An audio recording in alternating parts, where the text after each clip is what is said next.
Oke, baik Bapak dan Ibu, salam kenal semuanya. Selamat datang di acara kita Leaders Talk.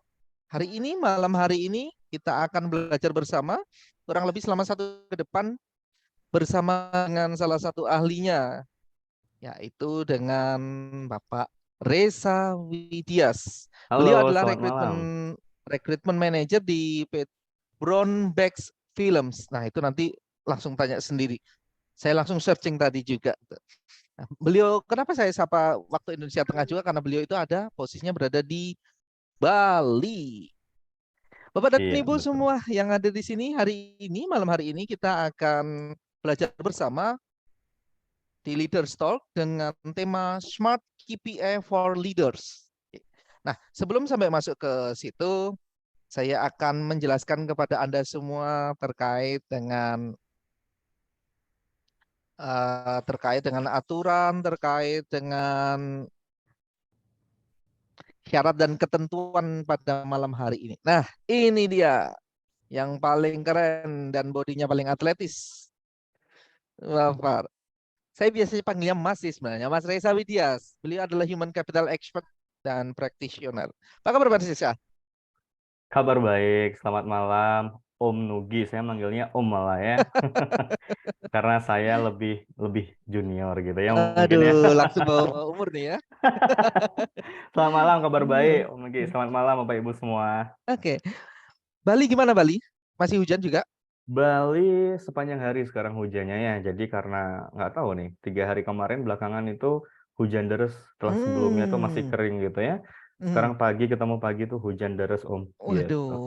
Waduh, jadi Bali udah nggak panas lagi dong ya? Bali sudah nggak panas lagi, tapi ada masa-masanya panas gitu ya. Ketika mungkin di kerjaan di kantor banyak dapat kerjaan, jadinya panas juga ya Oh karena iya, itu panas di otak itu KPI ya. yang nggak mencapai gitu bisa bisa panas gitu kan ya. Jadi jangan khawatir, banyak hal membuat panas Bapak Ibu. Oke, baik. Malam hari ini kita juga akan panaskan suasana yang dingin ini dengan pembahasan mengenai Smart KPI for Leaders. Kenapa beliau yang kami hadirkan? Membahas tentang Smart KPI ya pastinya kami akan mencari praktisi, pembicara yang smart dan itulah beliau, Bapak Reza Widias. Oke. Nah, saya Nugi. Kalau saya adalah Nugi, saya akan jadi host Anda pada malam hari ini. Kita akan bertransformasi bersama. Semoga apa yang kami sampaikan pada malam hari ini selama 1 jam ke depan itu akan membawa Anda bertransformasi, menginspirasi Anda untuk bertransformasi di tempat kerja Anda. Kami dari Sinergia Group Indonesia mengucapkan selamat datang kepada Anda semua yang ada di sini yang berkenan meluangkan waktunya, baik yang sudah ada di rumah maupun masih ada di jalan, yang mendengarkan, yang bersama-sama mau belajar bersama dengan kami. Baik, nah ini aturan kita selama kita akan 1 jam ke depan di Leader Talk ini. Yang pertama adalah pastikan koneksi internet Anda. Baik Anda yang pakai handphone maupun Anda yang pakai WiFi, pastikan koneksi Anda lancar. Karena permasalahan koneksi ini seharusnya sudah tidak menjadi permasalahan nih. Cek koneksi Anda supaya lancar. Kemudian pastikan kita akan belajar bersama. Harapannya Anda pastinya aktif dong. Aktif learning. Jadi ada pertanyaan, menjawab, dan sebagainya. Dan kalau Anda butuh nyatet nih, butuh ada hal-hal yang penting, siapkan pulpen, buku, boleh. Saya juga selalu membawa pulpen. Oh, nggak kelihatan di kamera. Pulpen, buku saya juga selalu memegang. Oke. Siapkan untuk hal-hal yang penting, insight-insight yang Anda dapatkan. Dan kalau ada pertanyaan, langsung chat saja di kolom chat. Tanyakan di kolom chat. Kami akan membahasnya. Nah, dan saya mohon maaf sebelumnya kepada Bapak dan Ibu semua bahwa saya akan mute semua mikrofon Anda agar kita bisa saling belajar, tidak saling mengganggu. Jadi kalau yang lagi sibuk, lagi apa, enggak masuklah soundnya ke kami. Dan biasanya nih ya, kalau Anda melakukan proses belajar itu selalu biasakan untuk tidak terlalu banyak browsing, karena itu sangat mempengaruhi internet dan mempengaruhi perhatian Anda. Dan saya akan senang sekali kalau Anda semua, Bapak dan Ibu semua itu mengaktifkan kamera Anda. Aktifkan kamera Anda agar kita bisa belajar bersama dan saya bisa tahu nih wajah-wajahnya yang cantik, yang ganteng. Tapi kalau memang tidak memungkinkan Bapak dan Ibu, oke karena saya aduh lagi di rumah Pak, posisinya nggak pas dan sebagainya, nggak masalah. Oke, pastikan bahwa suaranya itu benar-benar nyampe di Anda dan Anda fokuslah pada suaranya saja yang masih terdengar. Yang paling penting itu. Nah, kalau ada hal-hal yang sekiranya teknis masih perlu bantuan, Anda boleh tanyakan di kolom chat kami. So, Bapak dan Ibu, malam hari ini kita akan belajar bersama mengenai Smart KPI for Smart Leader. Nah, pertanyaan mendasar kenapa ini disebut dengan Smart KPI? Ini pertanyaan yang sejak dari kemarin itu saya berusaha gali gitu. Nah, karena sekarang sudah hadir Mas Reza Widias, Mas, boleh langsung dinyalakan mic-nya. Kenapa sih ini disebut Smart KPI? Dan Oke. bedanya apa tuh dengan KPI yang lain? Oke, thank you ya Om Nugi. Smart KPI, smart tuh pinter artinya ya. Jadi sebenarnya itu merupakan suatu metode saja sih bagaimana kita akan membantu kita gitu ya dalam pembuatan KPI gitu kan. Tapi nanti ya boleh kita akan bahas itu di slide-slide selanjutnya gitu ya. Om? Oke, kalau Oke. kita saya persilahkan, mari kita sambut dengan gegap gempita Mas Reza Widias, Wih, seru sekali ya Om Wisnu. dan practitioner yang Ya smart. Om. Silakan. Oke, terima kasih Om Nugi. Oke, selamat malam Bapak Ibu, rekan-rekan semua, apa kabar? Senang sekali saya berada di sini ya bersama Bapak Ibu semua. Semoga semuanya dalam keadaan yang sehat. Nah, berjumpa dengan saya, Reza Widias. Dalam kesempatan ini kita akan belajar bersama ya di malam terakhir di bulan Februari gitu, di tahun 2023 gitu ya. Nah, topiknya sangat menarik ya, tentunya sudah dipilih oleh tim Sinergia Konsultan gitu ya. Saya ucapkan salam kenal juga nih kepada Bapak Ibu yang tadi sudah chatting-chatting di kolom chat gitu ya. Salam kenal dengan saya Reza begitu ya. Dan saya ucapkan terima kasih juga kepada tim Sinergia yang sudah memberikan kesempatan kepada saya untuk dapat menjadi narasumber. Sebenarnya bukan narasumber juga ya, kita nanti akan belajar bersama begitu ya. Sifatnya santai aja, kita nanti akan sharing session, mungkin bisa best practice seperti itu, tentang Smart KPI for Leaders tentunya ya. Oke, selain itu saya juga ingin mengucapkan terima kasih yang sebesar-besarnya kepada Bapak Ibu yang sudah mempersiapkan waktu nih di malam hari ini gitu ya. Di Bali sudah jam 8, di Indonesia bagian Barat mungkin masih jam 7 ya. Udah saatnya sebenarnya untuk makan malam gitu ya. Tadi kita sempat ngobrol dengan tim, bahkan mereka juga belum sempat makan malam loh untuk mempersiapkan ini. So, terima kasih banyak gitu ya Bapak Ibu ya. Tim juga ya. Dan dalam kesempatan ini 1 jam ke depan kurang lebih gitu, kita akan banyak ngobrol, kita akan membahas tentang Smart KPI. Gitu. Oke, silakan mungkin next slide.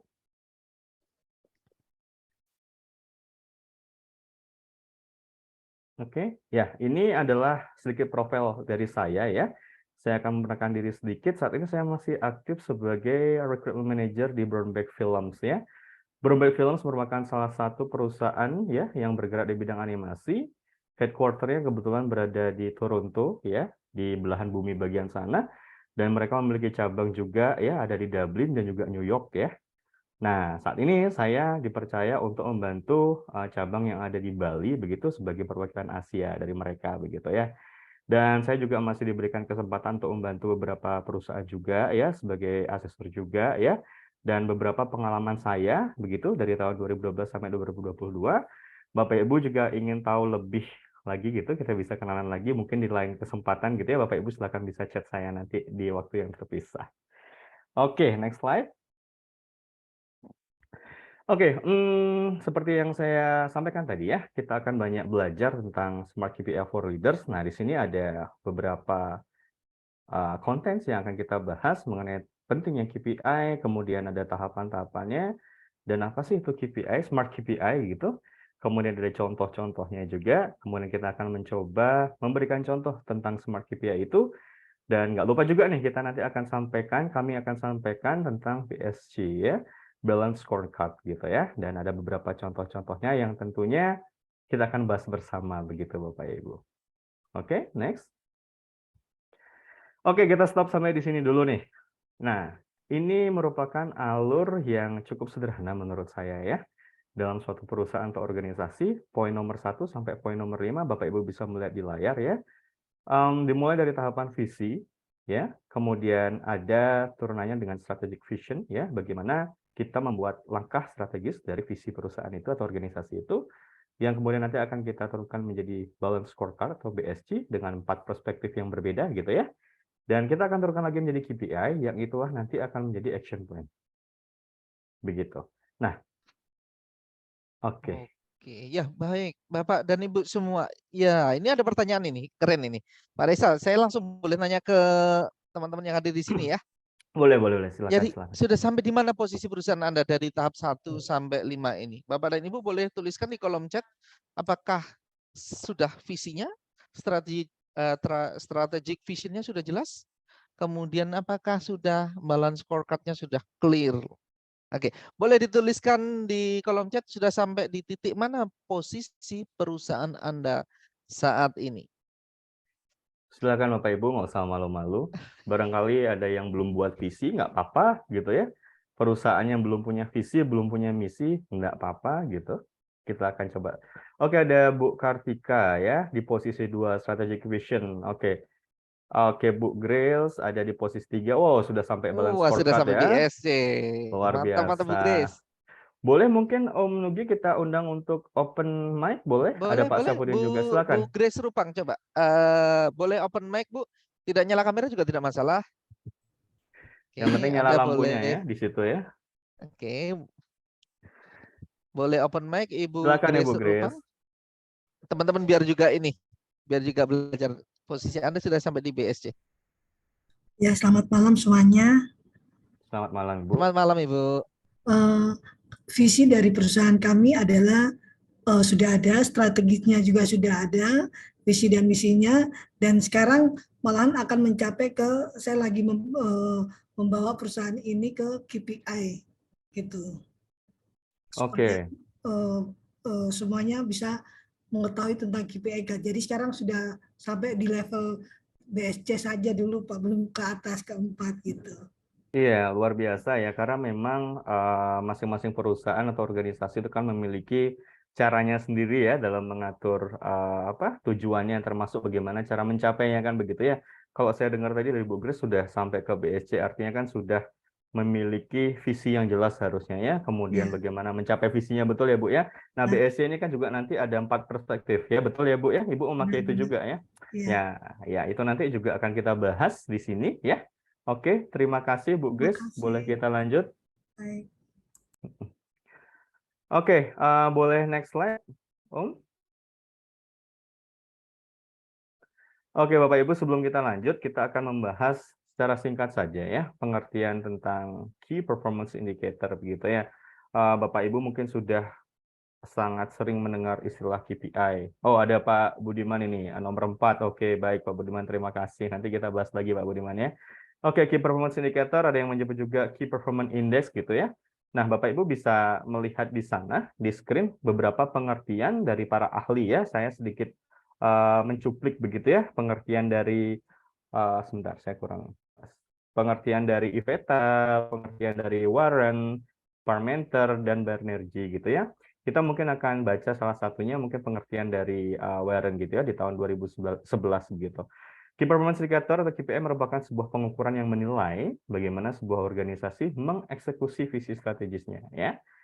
Visi strategis ini maksud merujuk kepada bagaimana strategi organisasi secara interaktif terintegrasi dalam strategi organisasi secara menyeluruh ya Bapak Ibu ya.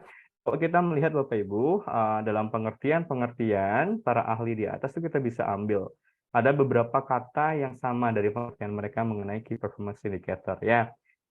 Tentu ada alat ukur ya. Mereka menyebut ada alat ukur yang dapat mengukur atau menggambarkan efektivitas ya perusahaan dalam mencapai tujuan bisnisnya. Kemudian ada waktu yang ditentukan di situ ya. Ada parameternya dan segala macam Bapak Ibu ya. Nah, jadi KPI itu adalah merupakan salah satu alat yang digunakan untuk mengukur begitu dan menilai performa karyawan dalam suatu perusahaan atau organisasi secara berkala. Berkalanya tentunya bisa diatur sendiri oleh organisasi ya. Ada beberapa perusahaan mungkin yang melakukan performance review begitu ya. Itu secara periodik 2 kali dalam setahun. Ada juga 3 kali dalam setahun ya. Bahkan ada juga yang bulanan ataupun mingguan begitu ya.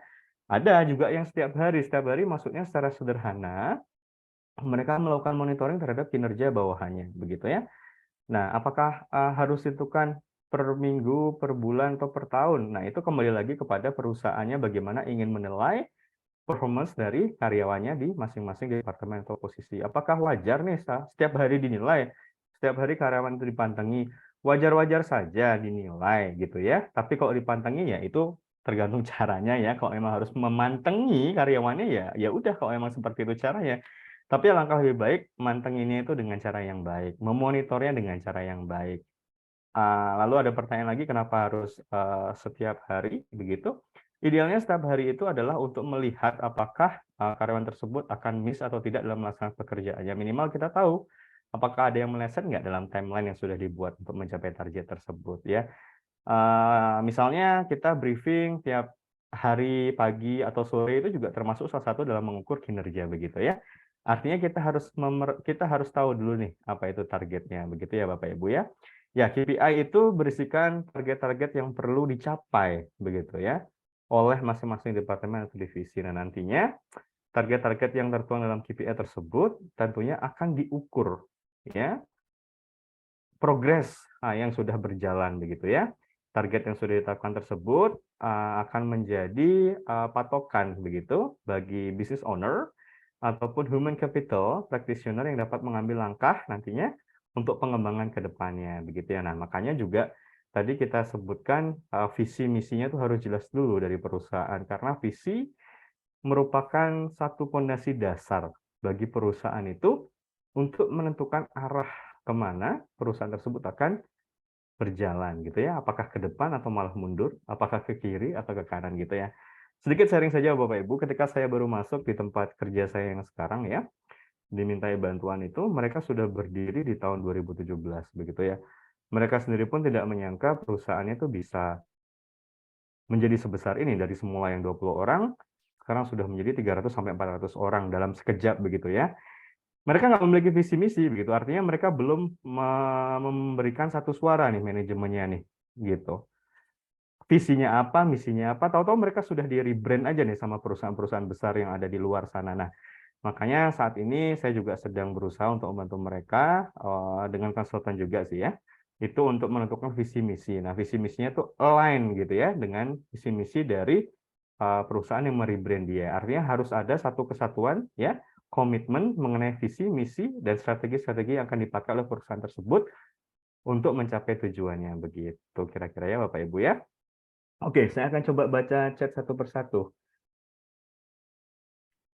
Oke, boleh ke Kak Nugi, apakah sudah boleh untuk dibacakan yang pertanyaan Kak Nugi, silakan. Mau lanjut dulu saja, Kak Reza. Oh, Nanti ada beberapa yang akan di poin-poin nanti.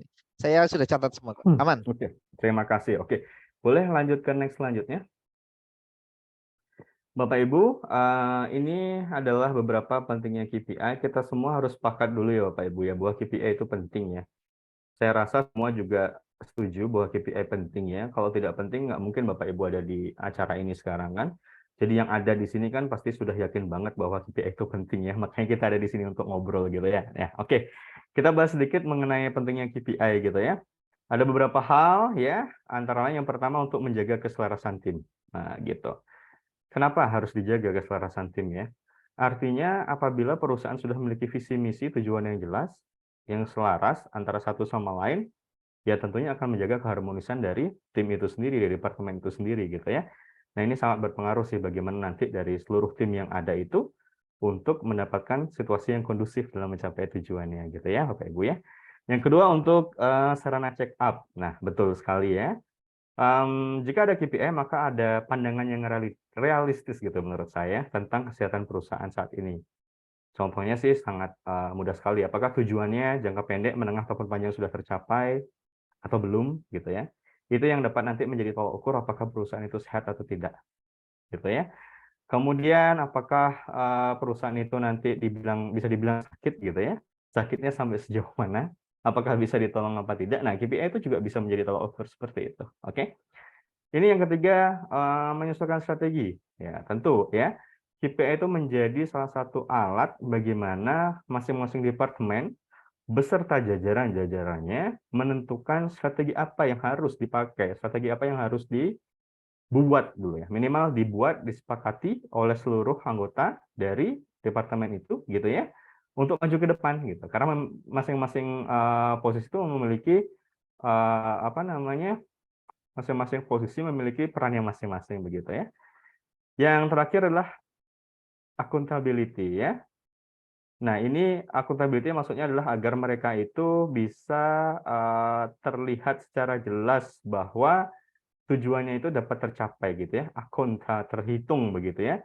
Nah, ini pentingnya juga nanti untuk melakukan pengembangan apabila memang ada hal-hal yang perlu diperbaiki atau perlu dicapai begitu untuk mendapatkan performance yang sudah diinginkan atau sudah ditargetkan begitu Bapak Ibu ya. Oke, next slide. Oke, kita sudah masuk ke slide ke-7 ya. Oke. Berikut adalah tahapan-tahapan KPI ya. Dari mulai poin pertama sampai ke poin kelima kita bisa dilihat yang pertama menetapkan tujuan yang jelas dan spesifik. Nah, ini sudah berkali-kali kita bahas ya Bapak Ibu ya. Tujuannya harus ada dulu nih, mau kemana dulu gitu ya. Kalau nggak punya tujuan terus buat apa ada perusahaan dan organisasi itu gitu ya. Organisasi itu adalah ibaratnya memiliki tujuan yang sama, begitu. Tujuan yang sama artinya tujuan yang disepakati, begitu ya. Dari perusahaan atau organisasi tersebut harus jelas dan spesifik.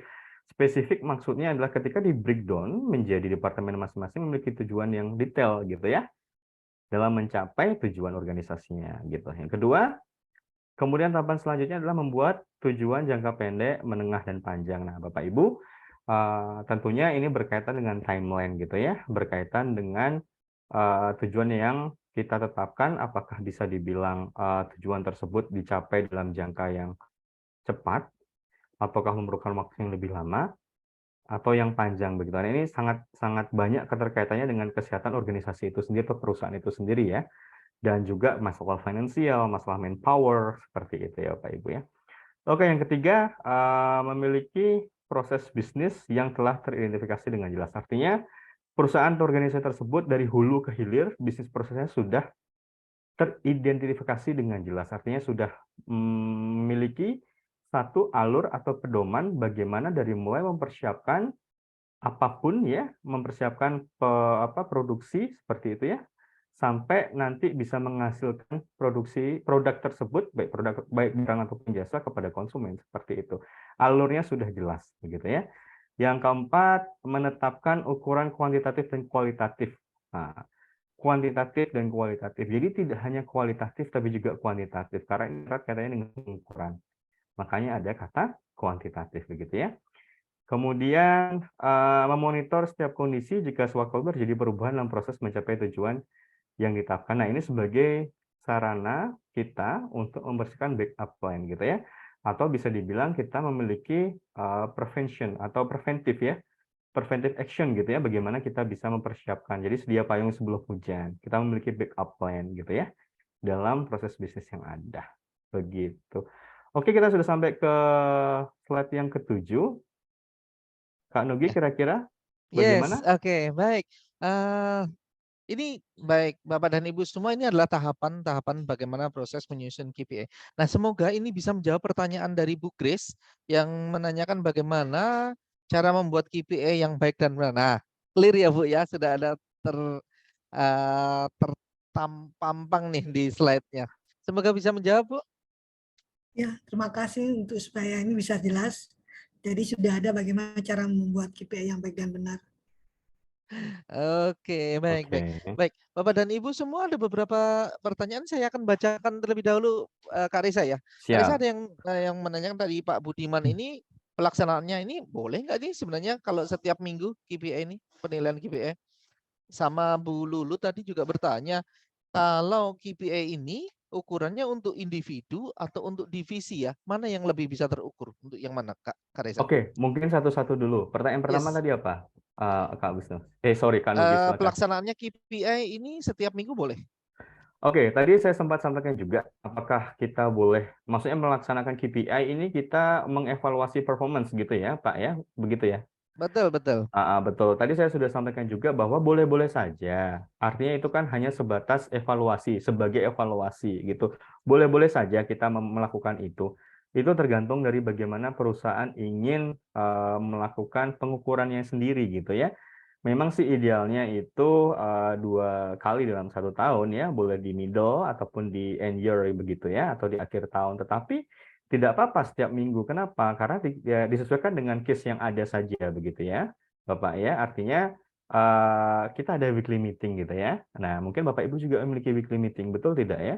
Nah, di weekly meeting tersebut kan sebenarnya adalah bagaimana kita briefing atau meeting untuk membicarakan target-target yang sudah tercapai atau belum. Nah, itu sebenarnya salah satu juga pengukuran kinerja juga begitu ya.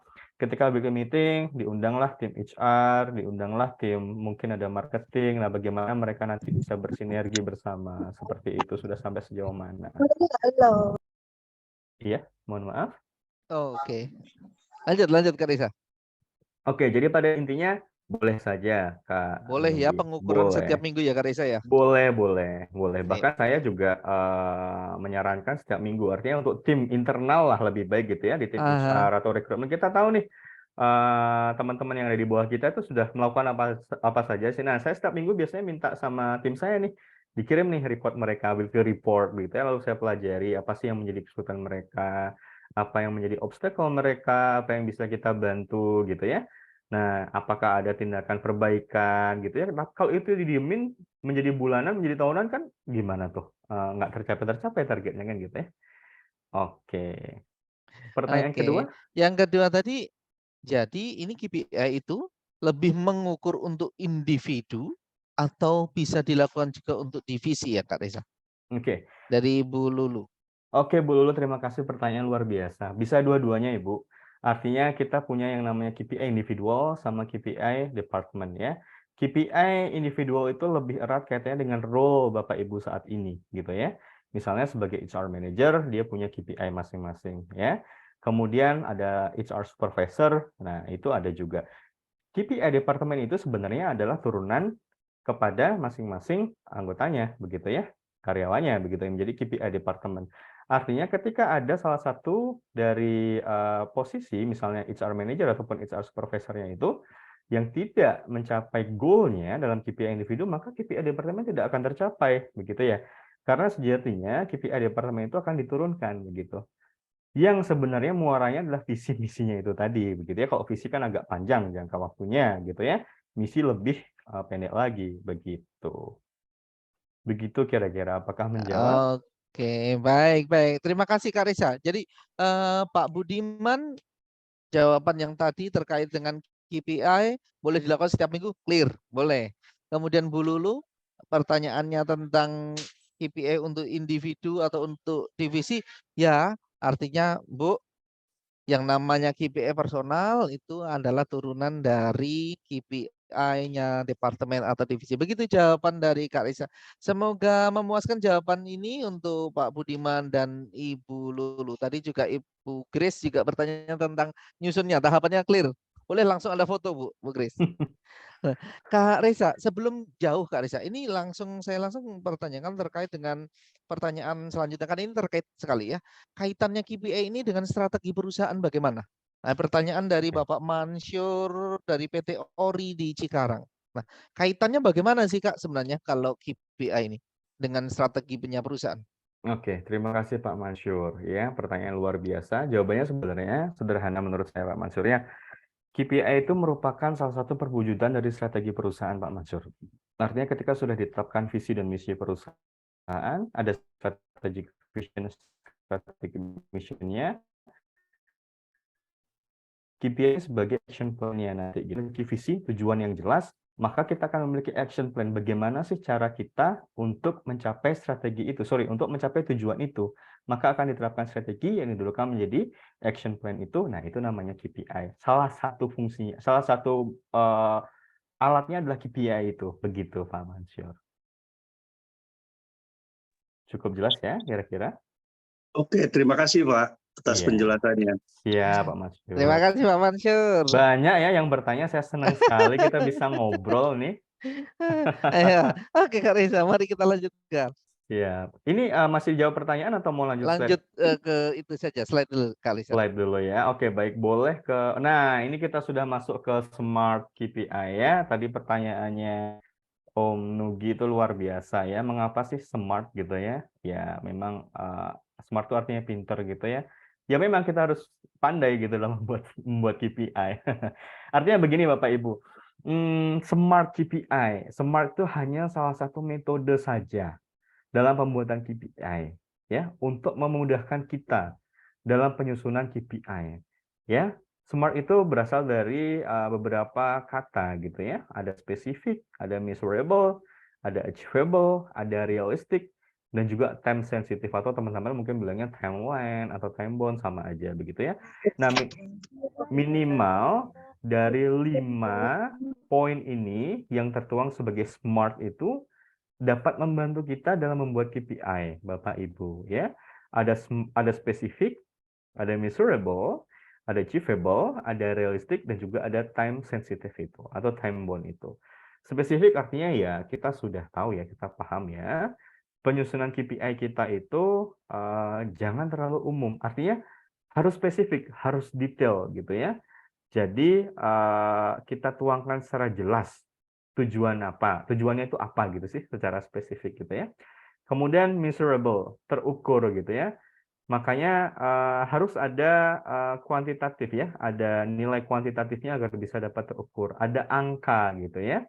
Kemudian achievable, achievable artinya KPI tersebut bisa tercapai gitu. Kemudian ada realistik ya, realistis saja gitulah ya KPI-nya. Jangan muluk-muluk. Kalau nggak bisa dicapai buat apa begitu ya? Nanti malah membebani karyawannya gitu kan? Malah nanti ujung-ujungnya resign lagi. Kalau KPI-nya nggak realistik gitu ya. Kemudian, nah ini paling penting juga nih, nggak kalah pentingnya ada time sensitive atau time bound. Jadi kita tentukan dalam membuat KPI itu kapan waktunya, tenggang waktunya, atau due date-nya, atau kapan minimal atau batas akhir deh, atau tujuannya kapan deh itu tercapai, gitu ya. Saya rasa dari Smart KPI ini sudah cukup jelas ya. Nah, namun sedikit saran dari saya, KPI itu jangan sampai dibuat dalam satu perspektif saja. Artinya perspektif itu ada 4 perspektif ya. Nanti ini dibantu oleh BSC lagi. Begitu Kak Nugi ya. Kita bahas BSC-nya nanti. Jadi biar lebih powerful gitu ya. Untuk pembuatan KPI ini gitu. Oke, boleh next slide. Nah, Bapak Ibu di sini ada contoh KPI begitu ya. Contohnya itu cukup sederhana begitu ya. Ada metode yang sudah dipakai yaitu SMART gitu ya. Nah, contohnya ini tentang Supervisor HRGA ya, Human Resources dan General Affairs. Ya, ada spesifik, measurable, attainable, relevant atau time bound ya, sama aja ya timeline ya. Nah, contohnya nih, kita tentukan targetnya nih. Targetnya adalah to conduct more specific health check-up. Artinya untuk melaksanakan cek kesehatan untuk tim produksi dan juga tim QC gitu ya di market unit di Bali dan untuk memantau kesehatan mereka. Nah, ini tujuannya itu sudah jelas gitu ya. Kemudian dijelaskan lagi nih, spesifiknya apa? Oh, ternyata check up yang dilakukan adalah check up untuk bakteri E. coli. Nah, jelas ya, bukan check up kesehatan yang lain, tapi check up tentang E. coli gitu ya. Measurable-nya, nah ini terukur gitu ya. Gimana caranya mengukur? Oh, diukurnya dengan 0% kesehatan dari karyawan itu tidak ada problem. Ya. Pengukuran yang kedua adalah tidak ada concern dari fair choice audit. Nah, ini untuk di manufacture yang berhubungan dengan makanan ya, fair choice audit begitu ya. Kemudian attainable. Nah, ini sebenarnya hampir sama juga, tapi kita pakai attainable ya. Itu adalah approach 3 provider penyedia check up gitu, kesehatan gitu ya, untuk menentukan ada harganya yang sesuai atau yang baik, kualitasnya yang baik gitu ya. Kemudian relevan gitu ya, atau ya relevan ya. Kita akan memiliki manpower yang sesuai dengan kualifikasi setelah melaksanakan check up ini gitu ya. Dengan memiliki kualitas yang baik untuk produk-produk kita. Tembonya kapan? Oh, tembonya di bulan Februari di minggu ke-4. Nah, ini 2000 cukup juga ya. Begitu ya Bapak Ibu, contoh yang pertama. Contoh yang kedua, ya, kita lihat, ini ada training tentang penggunaan fire extinguisher ya, pemadam kebakaran. Spesifiknya ya, tentunya tentang training fire extinguisher itu sendiri gitu ya, yang diadakan oleh Dinas Pemadam Kebakaran Kabupaten Badung gitu ya. Pengukurannya apa? Pengukurannya ya, seluruh karyawan di security itu dapat menggunakan alat pemadam kebakaran dengan baik. Attainable-nya ya, make coordination dan schedule program dengan Dinas Pemadam Kebakaran, begitu ya. Kemudian beberapa poin-poinnya, Bapak Ibu bisa lihat di sini, relevannya safety and comfort feeling as well as preparation ya. Jadi kenyamanan yang dirasakan ya, preparation yang sudah dilakukan itu akan memberikan kenyamanan gitu ya dari bencana yang ada gitu ya. Tembonya Bapak Ibu bisa melihat di situ. Oke, next slide. Nah, saya tidak akan lama-lama ya. Di sini juga sudah ada contohnya, Bapak Ibu semua, hampir mirip begitu ya. Ini adalah salah satu KPI yang sederhana Bapak Ibu, begitu ya. Yang cukup mudah dibuat. Sudah ada bagaimana smart masing-masing poinnya itu kita bisa lihat di situ. Begitu kira-kira ya. Oke, silakan Nugi. Kak Reza, ini yang kayak gini nih, ini kan smart KPI gitu. Tadi langsung ada pertanyaan soalnya Kak Reza. Dari Ibu Poni ya kalau tidak salah itu bertanya, ini KPI ini diberikan e-booknya atau bagaimana ini? Nah, tadi langsung dijawab, baik Bapak dan Ibu, teman-teman semua yang ada di sini. Nah, KPI for leaders saya itu ada, kami menyediakannya. Anda langsung bisa drop di kolom chat kalau Anda berkenan untuk itu nanti dari tim kami yang akan, Anda bisa menghubungi tim kami, juga boleh diklik juga linknya kalau Anda mau mendapatkan smart KPI. Oke, contohnya. Nah, oke. Baik, terima kasih Mas Wisnu. Mas Wisnu sudah menulis link untuk akses KPI-nya. Anda bisa klik di situ Bapak dan Ibu semua. Nah, Mas Reza, ini ada beberapa pertanyaan dulu atau Mas Reza mau melanjutkan ke ini nih? Nah, kita pertanyaan dulu ya. Oke, Saya pengen baik. banget ngobrol nih. Boleh open mic juga ya, nggak apa-apa ya, open mic ya, Oke, silakan. ada Pak Saifuddin ini yang menanyakan mengenai KPI yang relevan untuk unit bisnis atau usahanya beliau atau pekerjaan beliau itu di koperasi. Itu yang relevan kayak apa ya, Kak Reza ya? Kalau kita bicara tentang koperasi, terima kasih pertanyaan sebelumnya. Nah, kita sebenarnya pada intinya kita menyentuhkan atau menyesuaikan dulu dengan tujuan dari koperasi itu sendiri, Bapak. Begitu ya. Baru nanti kita akan bisa breakdown KPI-nya per masing-masing departemen atau per masing-masing karyawan atau posisinya. Begitu. Saya tidak akan menggambarkan secara detail. Tapi yang jelas kalau ditanya KPI apa yang bagus, KPI apa yang baik, tentunya KPI yang bisa dipakai untuk membantu memonitoring performa dari masing-masing atau dari seluruh karyawan yang ada di dalam situ, begitu Bapak ya. Intinya harus sesuai dengan tujuannya dalam membuat KPI. Buat apa kita membuat KPI kalau ternyata tidak bisa membantu perusahaan untuk maju? Buat apa kita membuat KPI kalau ternyata KPI itu hanya untuk kepentingan perseorangan, tapi yang lain tidak terbantu juga? Karena pada dasarnya KPI itu akan berhubungan dengan masing-masing departemen.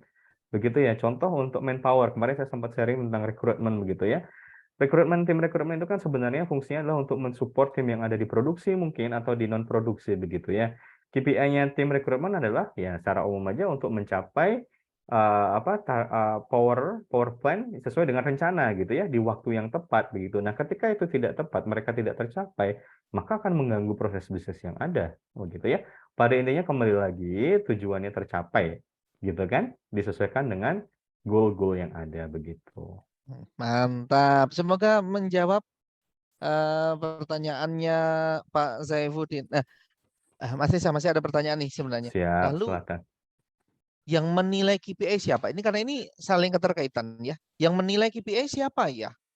Itu pertanyaan dari Ibu Rahma di Boyolali. Kemudian pertanyaan lagi dari Pak Wahyudi adalah kalau terkait dengan KPI tim, itu yang ngisi siapa ya? Masing-masing staff atau hanya manajer saja yang mengisi?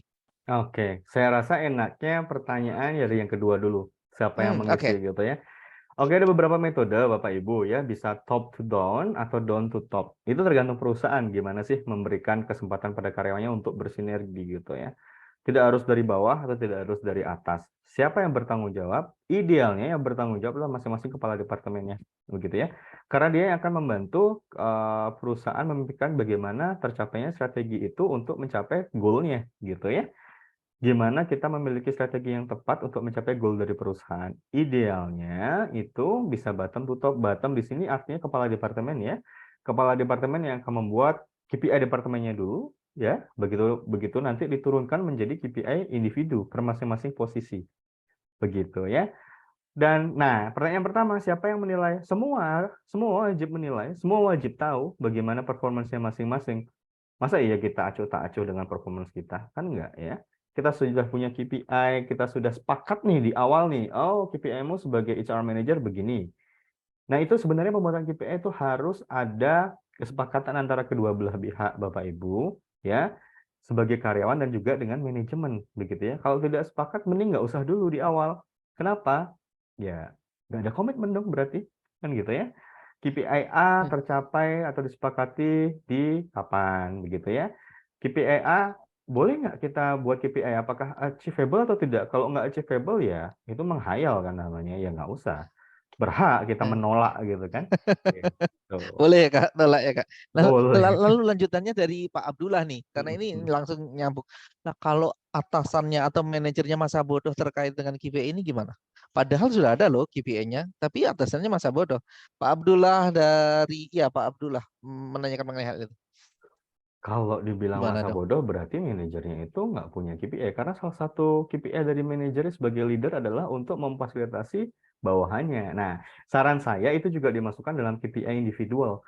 Bagaimana dia memberikan leadership. Makanya kita ada penilaian 360 ya. Bapak Ibu mungkin sudah pernah mendengar itu ya. Tim Sinergia juga Ya. sudah ada tuh di websitenya ya betul ya. Di sini ada Kak Wisnu juga ya ada 360 ya. Bagaimana kita menilai performance dari para karyawan 360 artinya dinilai nggak hanya oleh atasan. Atasan kita, misalnya manajer kita pun juga bisa dinilai oleh bawahan. Dan juga peer, gitu ya, sejajar seperti itu. Begitu. Oke. Jadi kalau artinya baik Bapak dan Ibu tadi artinya kalau KPI-nya sudah ada KPI tim, tapi atasannya masa bodoh, maka kemudian mari kita pertanyakan Mm-mm. KPI-nya manajernya sudah benar atau belum nih? Akhirnya kan begitu ya. Kita harus Ya, bertanya kenapa dia masa bodoh. Harusnya pinter, karena sudah smart. Ada smart KPI. nah, Tuh. Itu berarti ya. nggak smart lagi ya Kak Risa ya. Nggak smart lagi, itu nggak baik. Oke. Jangan dicontoh yang seperti itu Oke. manajernya ya, Pak Nah, ya. eh, oke Kak. Kalau gitu artinya udah pakai KPI. Kemudian untuk penilaian performance itu tadi, kalau gitu bisa dong ini kalau digunakan untuk mencari best employee, untuk melakukan proses promosi, mutasi begitu, seperti pertanyaan Ibu Grace. Apakah memungkinkan Kak KPI ini? Oh, sangat mungkin sekali ya. Jadi Om Nugi ya, ini salah satu alat gitu ya. Key performance itu, indikator itu salah satu alat bagaimana kita melihat kinerja teman-teman gitu ya, kinerja Bapak Ibu semua. Kalau ternyata kinerjanya bagus, ya dia tentu wajib dong atau cocok atau layak banget dong diberikan reward atau award gitu ya. Karena sekali lagi KPI itu harus sifatnya objektif. Bayangkan kalau kita diukur secara subjektif. Tiba-tiba orang yang males datangnya telat gitu ya, datang ke kantor telat, pulangnya cepat, nggak menghasilkan apa-apa. Kalau datang telat, pulang cepat, tapi dia menghasilkan sesuatu yang bagus, boleh ya. Atau mungkin nggak boleh bahkan karena memang benar-benar harus sebagai contoh yang baik sebagai leader. Ya, oke. Kalau dia dinilai, oh dia sebagai best employee karena dia cantik gitu. Coba gimana kira-kira? Oh dia best employee karena capai target sales nih, gitu kan? Nah, coba dibayangkan kalau penilaiannya subjektif gimana? So, kita harus punya penilaian atau target secara objektif dulu. Nah, dinilainya dari KPI ini, ada measurement-nya, begitu Om. Ya.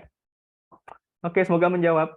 Semoga menjawab tadi pertanyaan Bu Grace dan pertanyaannya Pak Abdullah. Baik, silakan lanjut Kak Reza. Oke, lanjut. Oke, boleh ke next slide.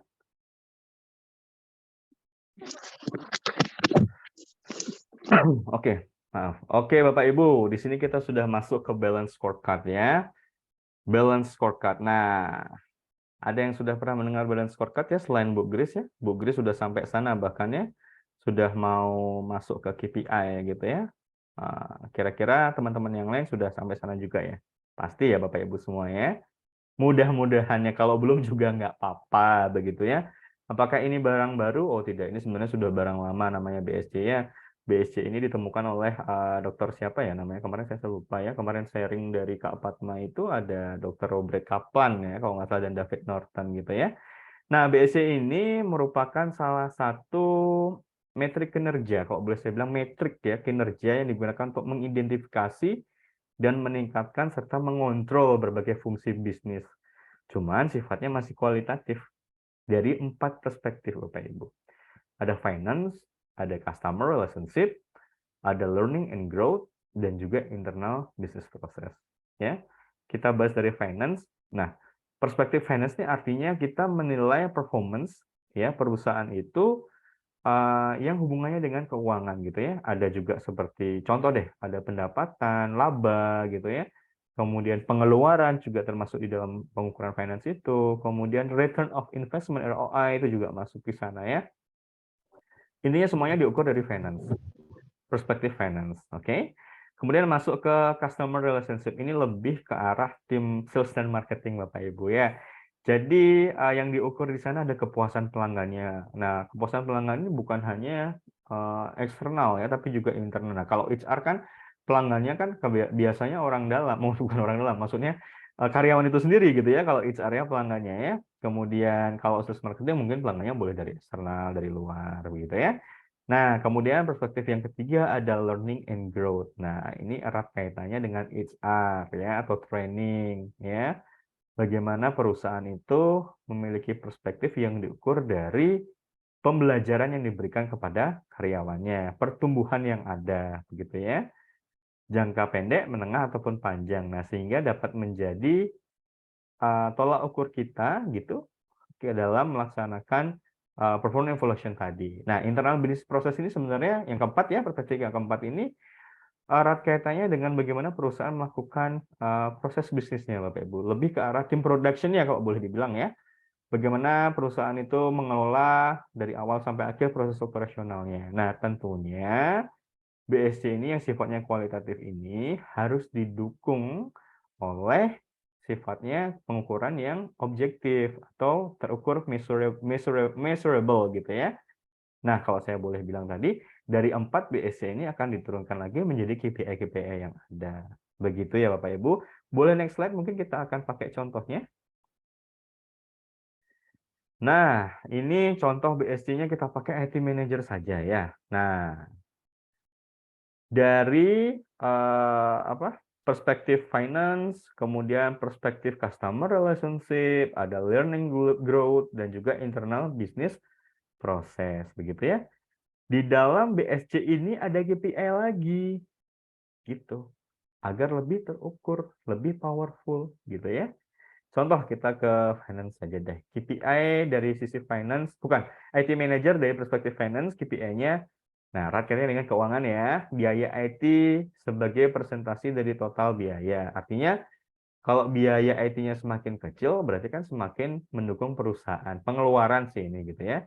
Nah, ini pengeluaran IT per karyawan, khusus karyawan di IT saja, dibandingkan dengan seluruh perusahaan. Ini kita bisa pakai skalanya, begitu Bapak Ibu ya, dalam mengukur ya. Kemudian biaya dukungan per user. Per user ini maksudnya support yang diberikan oleh tim IT kepada user, seperti pemakaian komputer, hardware, software, license, seperti itu ya. Kriterianya apa? Nah, kriterianya ya ini tadi nih, biaya IT sebagai presentasi dari total biaya, itu kriteria ya. Artinya semakin sedikit biaya yang dikeluarkan untuk maintenance IT, dari total seluruh biaya perusahaan, maka semakin baik gitu ya. Jadi semakin sedikit ada kerusakan, biaya yang dikeluarkan, ya semakin baik gitu ya. Kemudian pengeluaran IT per karyawan, nah, tadi kita sudah sampaikan ya. Kemudian ada biaya dukungan per user ini semakin besar anggarannya dipakai untuk IT, maka semakin baik. Begitu Bapak Ibu ya, itu KPI IT Manager dari sisi finance, perspektif BSC Finance. Kemudian customer relationship, nah ini erat katanya dengan internal pelanggan kalau saya boleh bilang ya. KPI-nya apa? 1, request response time, hours, jamnya. Kemudian business system, usage ya, percentage gitu ya.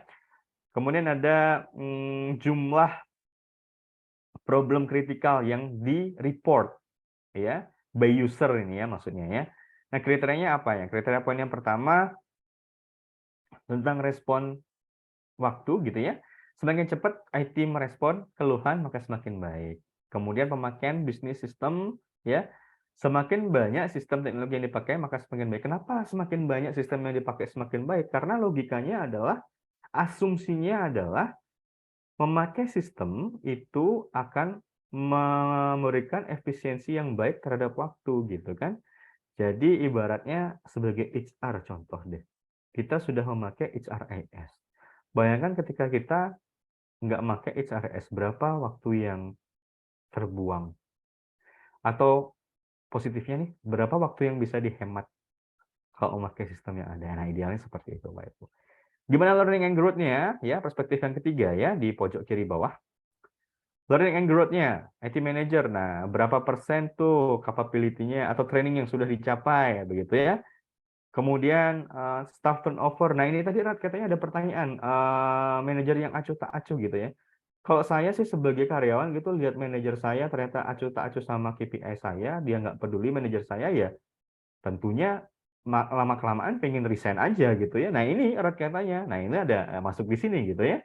Seperti itu, kebanyakan kebalikannya kalau kita memiliki manajer yang dia empowerment dengan baik, memberikan coaching, counseling dengan baik, ya setiap hari kita diberikan sesi yang baik pula untuk performance kita. Nah, kita akan semakin engage, kita akan semakin betah gitu ya, dibandingkan dengan sebaliknya. Nah, kemudian ada persentase sertifikat yang dibutuhkan. Nah, apalagi sekarang ini sertifikasi ini kan sudah semakin marak ya dilakukan dalam hal positif ya, artinya ada satu pembuktian berupa sertifikasi tersebut yang menyatakan bahwa kita orang yang kompeten. Nah, itu kita juga menjadi tanggung jawab kita sebagai seorang leader, dalam hal ini IT manager ya, anak buah kita, staff kita memiliki sertifikasi. Nah, ini erat kaitannya dengan learning and growth ya, termasuk training yang mereka lakukan gitu ya, berapa jam training dalam seminggu atau sebulan seperti itu. Nah, ini keempat, pojok kanan bawah, Bapak Ibu, tentang internal business process ya. Kita langsung saja ke kriterianya. Mean time between failures. Nah, MTBF ini sebenarnya orang IT yang tahu ya. Nah, artinya adalah waktu rata-rata yang dilalui antara kegagalan perangkat keras yang dapat diperbaiki dan waktu berikutnya terjadi. Artinya ketika ada kerusakan, misal monitor, hari ini rusak, kemudian semakin lama ada perbaikan lagi, artinya kan semakin baik itu, gitu ya. Nggak ada kerusakan lagi gitu ya. Bayangkan kalau hari ini nih kita lapor ke IT, monitorku nggak bisa nyala nih, gitu. Diperbaiki bisa. Besoknya begitu lagi, kesel nggak? Kesel dong. Atau ada yang nggak kesel? Nah, mungkin nggak kesel karena nggak kerja, jadinya ya udahlah, baguslah kesempatan lah monitor mati, kita nggak usah kerja gitu ya. Bercanda Bapak Ibu ya, bercanda. Kemudian ada main time to repair. Nah, waktu perbaikannya berapa lama yang dibutuhkan? Misal perbaikan monitor aja bisa 8 jam kerja. Kapan kita kerjanya nih? Tim IT lama banget gitu kan. Nah, itu salah satu contohnya. Kemudian downtime. Nah, Bapak Ibu pernah nggak servernya di kantor itu down gitu? Nah, kalau pernah ya, itu salah satu indikator yang dipakai. Semakin lama downtime-nya itu, maka KPI-nya bisa dibilang tidak begitu baik gitu ya. Oke, saya kembalikan dulu nih ke Om Nugi, silakan Om. Oke. Karisa, ini contoh-contoh tadi kan sangat real ya. Contoh yang Anda tuliskan ini tadi. Ini ada di mana ya? Kalau tadi pertanyaannya ada yang nanya nih Bu Nur, boleh dong minta PPT-nya ini karena contoh realnya ini. Oh, jadi ini pertanyaannya apakah boleh minta contohnya gitu ya?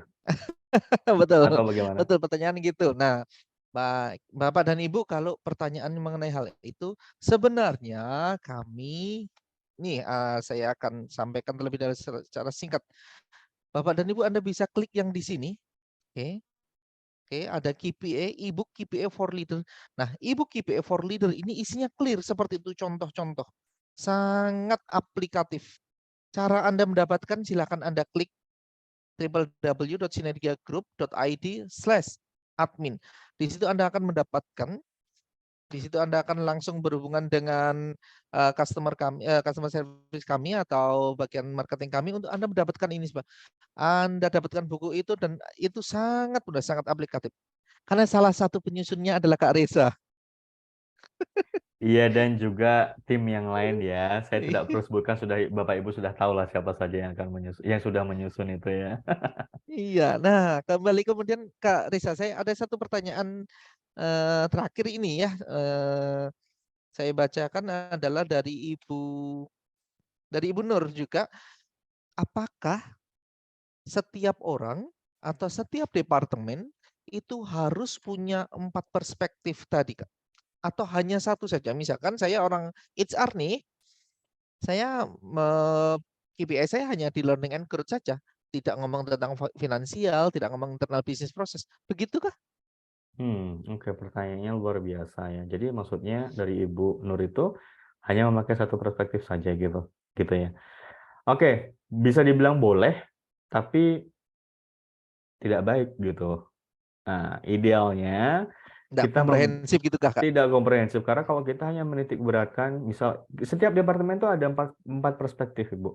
Jadi ada finansial, kemudian ada learning and growth-nya, kemudian ada customer ya, dan ada internal business prosesnya atau di operasionalnya. Artinya kita harus memiliki KPI berdasarkan 4 perspektif itu, gitu ya. Kita nggak bisa, contoh sebagai HR, perspektif finansial kita hemat budget gitu. Hemat sehemat-hematnya, ngundang interview karyawan di bawah harga pasar, ya kan? Buat training gratisan, nggak ada jajan, nggak ada gorengan, nggak ada yang datang, gitu misal tuh. Ya, kita menghemat sehemat-hematnya karena kita perspektif kita di finance gitu aja ya. Biasanya orang finance kayak gitu ya. Saya nggak tahu ya ada orang finance apa nggak di sini ya. Biasanya musuhnya HR gitu kan ya. Nggak tahu nih Bapak Ibu nih. Sama apa nggak? Kalau sama ya, mari kita berdoa bersama-sama agar finance-nya nggak pelit gitu kan. Tapi finance memang gitu tugasnya, gitu loh. Tugasnya memang seperti itu, kita nggak bisa salahkan juga, gitu kan. Nah, kemudian harus ada perspektif yang lain, yaitu customer relationship misal. Ya, kita sebagai tim HR harus bisa memberikan kepuasan pada pelanggan dengan KPI kita. Misal KPI kita di HR salah satunya rekrutmen, ya kita harus memberikan kepuasan pelanggan dengan cara menghasilkan manpower tepat waktu, kualifikasinya cocok, payroll, bayar gaji pas gitu ya. Nah, itu sebenarnya bukan cuma sama HR tuh, sama finance juga kan ujung-ujungnya. Nah, seperti itu sebenarnya. Om Nugi ya, saya nggak bilang nggak boleh, tapi nggak tepat sih. Nggak mungkin Nah, kita bisa terlepas dari 4 perspektif itu. Gitu. ya, oke, thank you Kak Risa. Jadi Bapak dan Ibu, jadi ya idealnya komprehensif kalau menurut Kak Risa adalah ya 4 perspektif karena kita saling terkaitan ya. Dan kembali kalau Anda mau mendapatkan itu semua ya nanti akan saya share, kami akan share kembali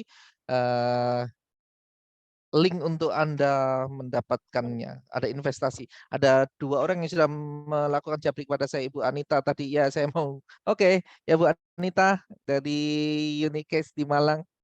Oke, nanti segera kami akan follow up mengenai hal ini.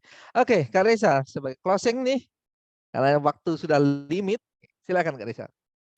Ini Ada maksudnya slide closing. lagi, silakan Kak Reza. Ada slide lagi nggak ya? Oh, ada. Silakan. Oke. Halo. Ini iya. Yes, Bu Deta. Oke. Pertanyaan saya tadi terlewat ya sepertinya, belum dijawab. Jadi gini, tadi kan Ada kaset CD-nya kah? enggak. Jadi saya ada pertanyaan. Tadi kan si Pak Reza keluarkan penilaian untuk KPI, tapi dia good, very good, terus segala macam. Nah, saya sudah ada bikin KPI, tapi penilaiannya bukan good, very good, atau apa, cuma lebih ke presentasi dan nilai. Nah, apakah lebih baik kita menggunakan keterangan good dan very good atau persentase dari nilai? Karena setelah kita buat KPI per manpower, itu akan jadi KPI saya sebagai manajer. Di mana Oke. itu harus objektif. Tapi kalau pada saat saya bikin itu keterangannya adalah good, very good, dan lain Ya. sebagainya, itu terdengar sangat subjektif Ya. ya, karena good Oke. saya dan good Pak Nugi itu berbeda gitu. Oke, baik. Thank you, Bu Dita. I got the point. Poinnya, pertanyaan sebenarnya ada kuantitatif sih, betternya, Kak Reza. Iya, betul-betul. Pada intinya boleh very good atau good itu, tapi didefinisikan. Good itu berapa persen, very good itu berapa persen. Begitu ya. Bila Endingnya mana tetap kuantitatif ya. endingnya harus kuantitatif, Bu. Kualitatif. Ketika Ibu sudah mempunyai persentase, mencapai misal, saya ngomongin sales aja ya, 50%. Nah, itu apakah good? Kalau 75%, apakah lebih di atasnya? Ya, tentunya lebih di atasnya, bisa very good. Kalau di bawahnya 50%, nah mungkin dia oke doang. Nah, kalau misalnya di bawah itu, nah intinya pada intinya benar kata Om Nugi tadi ya, persentase wajib, artinya angka.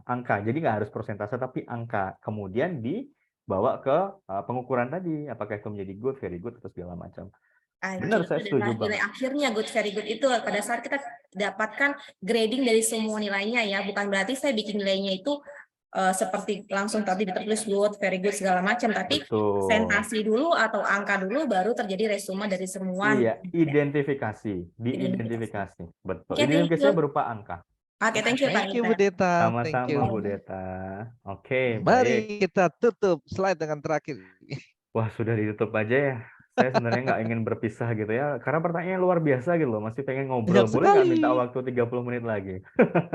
Boleh nggak? Oh, belum boleh ya kayaknya. Oke, sebagai closing statement ya, biar nggak pada bingung begitu, Bapak Ibu. Ada pertanyaan kan, apakah kita harus pakai GPA aja atau harus BSC aja? Nah, pada dasarnya saya ingin memberitahukan kepada Bapak Ibu dulu. BSC itu hanyalah berupa 4 perspektif ya, yang membantu Bapak Ibu nanti dalam membuat KPI, begitu ya. BSC tadi kan ada 4 perspektif, kemudian nanti diturunkan menjadi detailnya, yaitu di KPI itu. Begitu Bapak Ibu. Artinya, Bapak Ibu ketika sudah memiliki 4 perspektif tersebut, Bapak Ibu dalamin, kemudian buat KPI-nya lebih bagus banget. Bisa lebih powerful gitu ya. Dan saya rasa yang paling penting adalah komitmen Bapak Ibu ya, komitmen antara manajemen dengan karyawannya. Jangan sampai tidak terjadi komitmen di awal. Makanya setelah KPI dibuat, berdasarkan BSC itu dibuat, harus ada meeting lagi gitu ya. Meetingnya adalah tentang komitmen. Minimal itu yang pertama terjadi dulu, komitmen kedua belah pihak harus sepakat ya. Itulah nanti yang akan menjadi lebih objektif gitu ya. Ketika dinilai performance karyawan tidak cocok atau tidak baik, ya itu yang akan menjadi penilaiannya secara objektif gitu. Gitu sih. Nah, untuk lebih jelasnya saya serahkan nanti ke Om Nugi ya. Kita sudah ada contohnya ya tentang e-book dari KPI dan BSC yang portfolio ini. Bapak Ibu bisa melihat di situ semuanya sudah jelas banget, ada kriterianya, ada contoh kasusnya bahkan di situ ya. Nah, nanti silahkan dengan tim sinergi ya. Oke, terima kasih. Thank you. Terima kasih Kak Reza, penjelasannya malam hari ini ya. Pertanyaan sudah banyak sekali tadi ditanyakan dan juga beberapa sudah mulai japri saya mengenai e-booknya kayak apa sih? Kayaknya baik Bapak dan Ibu kayak gini nanti Anda bisa lihat. Oke, Anda akan mendapatkan yang seperti ini. Anda bisa klik di link yang sudah ada di kolom chat maupun Anda boleh lihat di sini ada foto, kemudian nanti silahkan Anda order ke kami akan follow up permintaan Bapak dan Ibu. Terima kasih Bapak dan Ibu semua atas pembelajarannya pada malam hari ini. Kita bersama-sama berkumpul bersama. Terima kasih Kak Reza, dan kami masih mengingatkan Terima pada Anda semua, kasih. Bapak dan Ibu. Nah, kami juga masih ada agenda lagi, ada acara di Leaders Talk Smashing 2023 bersama dengan Ibu Amelia Hirawan. Beliau adalah CEO dari Sinergia Group Indonesia, dan Bapak Sukarto Sujono.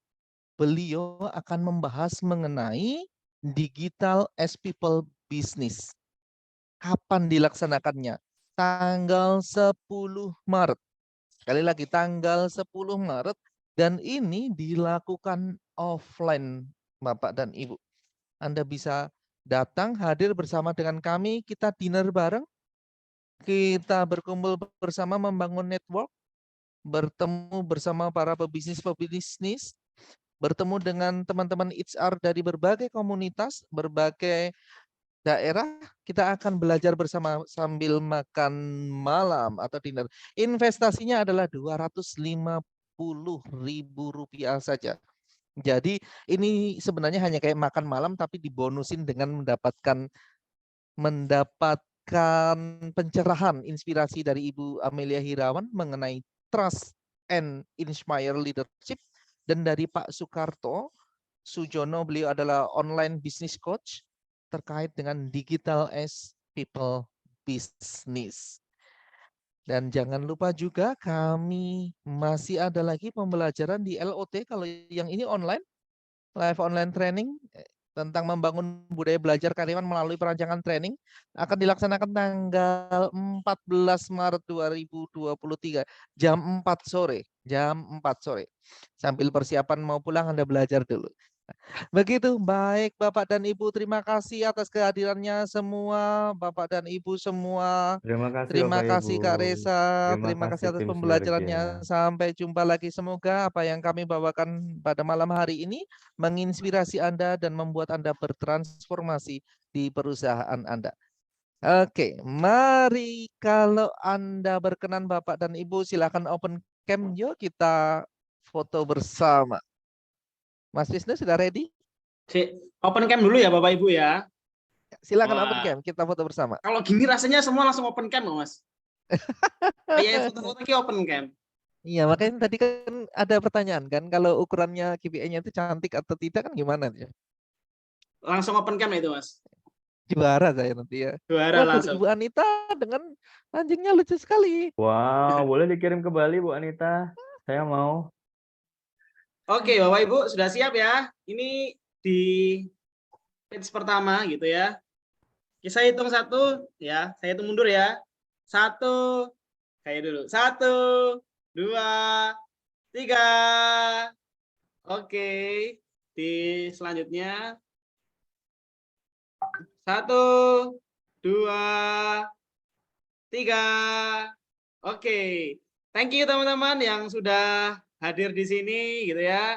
Sampai jumpa. Terima kasih buat Kak Reza dan Mas Nuki. Terima kasih Bapak Ibu. Terima kasih. Sampai Terima ketemu kasih. lagi. Pak Reza.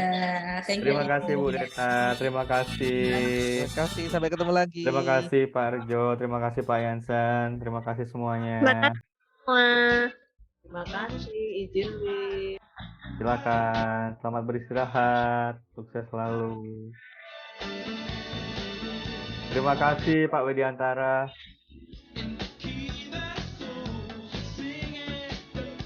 Terima kasih Pak, pertanyaannya dijawab. Terima kasih. Semoga bisa ketemu Pak.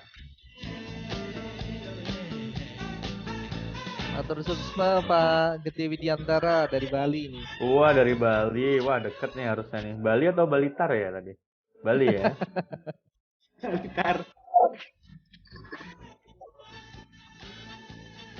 Terima kasih Pak Adit. Terima kasih Bu Tini. Terima kasih Bu Tini. Pak Abdul. Sama Mas. Terima kasih semuanya, terima kasih izin live. Terima kasih Pak. Terima kasih.